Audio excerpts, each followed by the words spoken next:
Oh, what's up YouTube? Isang tulog na lang, selebrasyon na ng Christmas natin. Ayan. Advance Merry Christmas po sa inyong lahat dyan. Ayan, Merry Christmas. Anong mga plano natin sa paparating na Christmas Day?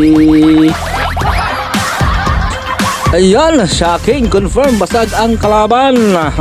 Bounce back sa nagyabang na host. Si Paolo na naman to. Sinupalpal ng taong bayan. Ayay. Ang video na to hatid natin kay AR Reaction Vlog. Paki-subscribe na lang kung hindi pa kayo nakasubscribe sa kanyang channel. At bago natin ito umpisahan, paki-subscribe na lang din ang ating channel. Pa-like, comment at pa-hit na rin sa ating notification bell para ma-update kayo tuwing tayo mag-upload. Ayan.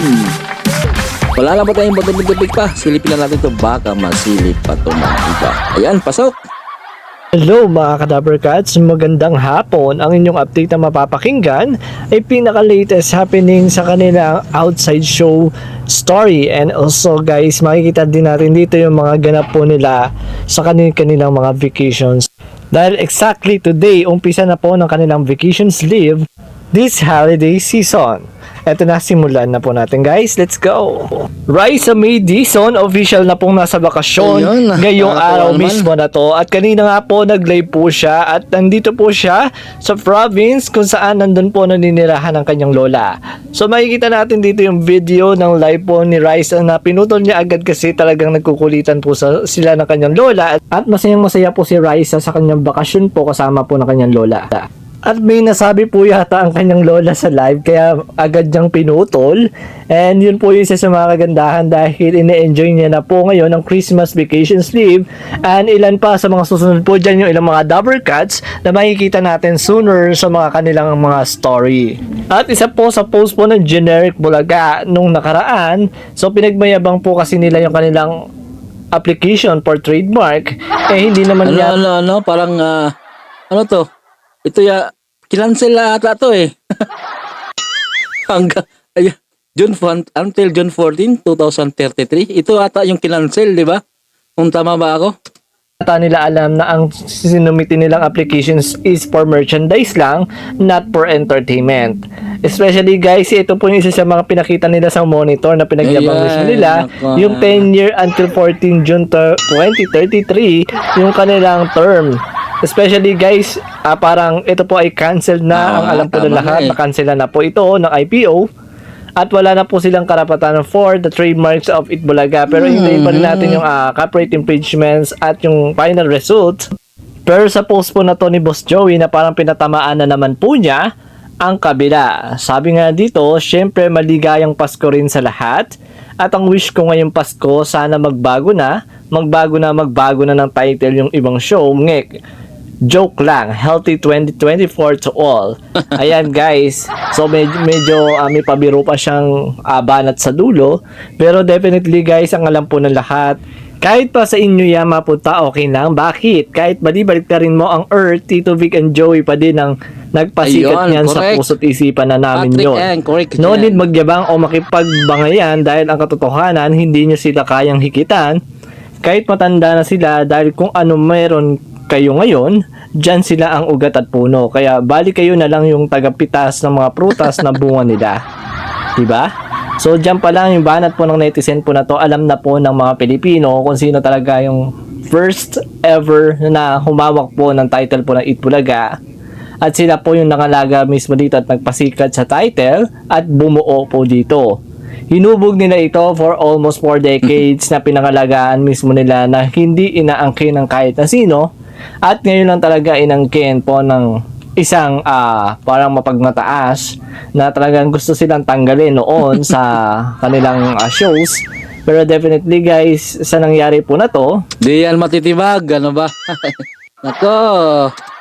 Napatunayan po ng TVJ and the Legit Dabber Cats at sa netizens na sila po ang mas may karapatan po sa trademarks po ng Itbulaga dahil po sa paglabas po nagresulta po ng IPO nitong nakaraan at inihintay na lang po yung sa copyright infringement sa Marikina RTC sa next year. So sana is sa January 1 bulagain po ang kabila ng pinakabonggang productions na kasama po ang mga dati na mga legit Dabber Cats na nagbalik para po sa isang celebrations na panibagong taon para po sa isang shows na minahal po ng mga tao for almost 4 decades. At yan po is sa karapatan na po nila bilang gamitin po ang title po ng Itbulaga. Diyan nila papatunayan lahat by January 1st. Hihintayin po ng lahat kung magagamit na ba ng TVJ ang kanilang title na Itbulaga Original. Nasa bakasyon na rin po ang ilan pa sa mga TVJ Productions team. Kasama po si Miss Jennifer, Direk Pat, si Direk Pucci, at lahat po ng makikita natin dyan, guys, na ganap po mismo sa kanila. Napakataas ng pinagkakalagyan po nila ngayon. Kung nasan man silang vacation, enjoy guys. Enjoy mga ka-digit Dabber Cats. Ito na po yung pagkakataon niya para po mag-relax. Merry Christmas sa inyo pong lahat. Success po ang TVJ this year and sa mga susunod pang mga taon. Sana'y magpatuloy pa ang magandang samahan ng lahat. Sabi po ni Blackbox, ang mga channels na yan ay malakas ang coverage sa ibang lugar sa Pinas, lalo na dami ang mga advertisers sa ibang channels. So ito guys, isang patunay po ito na mas palalakasin din po ng TV5.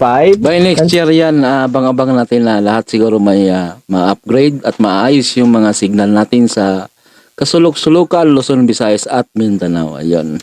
TVJ, yung lakas ng viewers and also guys, yung advertisers ng CNN and also ng RPN9. Malaking tulong din po ang Itbulaga kung sakaling mababalik mismo sila. Siyaan po. At yan po yung isa sa mga pinatunayan na po dahil nagkaroon na po ng full statement po ang TV5 about dyan. And makikita natin na sabay January 6, mapapanood na po yan ang Itbulaga sa CNN and sa RPN9 na marami pong channels po ang makakapanood na sa province dahil kahit malabo yung TV5 nila, may RPN9 na po at CNN na free lang po. Libreng-libre po nilang mapapanood sa Free TV ang Itbulaga Original and ang PBA. Dito po yan sa CNN at sa RPN9 ang pagbabalik po ng TVJ kung saan man sila original nagsimulang channel.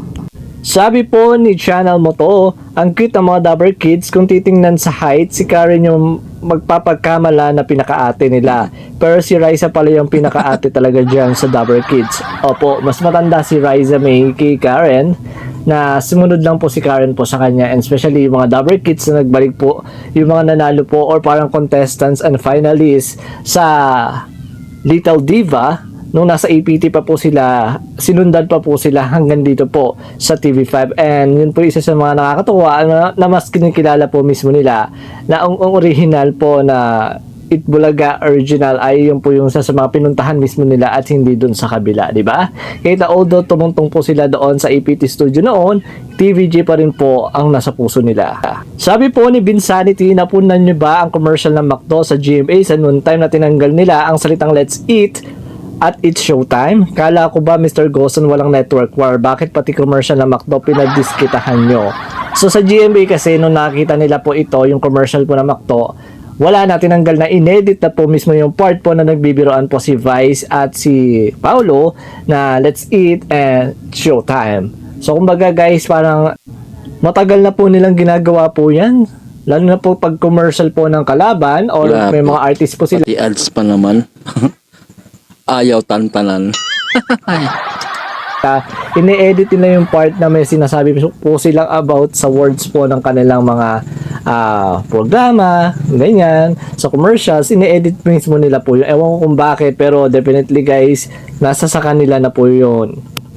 Basta napanood po ng lahat yung pinaka-original videos po na yan at nakatatak na po sa lahat po yung mga sinabi po ng dalawa. Sobrang daming at millions na views na po ang nakakita po niyan from the start. Kaya i-edit mismo nila yan, mapapansin po yan ng tao.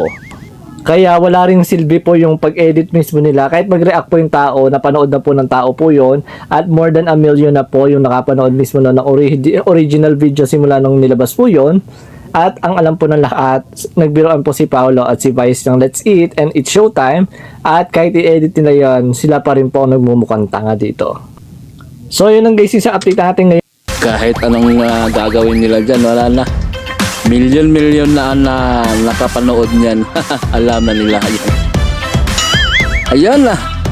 Kung hindi pa kayo nakasubscribe kay EA Reaction Vlog, pasubscribe na lang ang kanilang channel. Ayun, isa na namang panibagong update sa ating nasaksihan o napanood. Charot.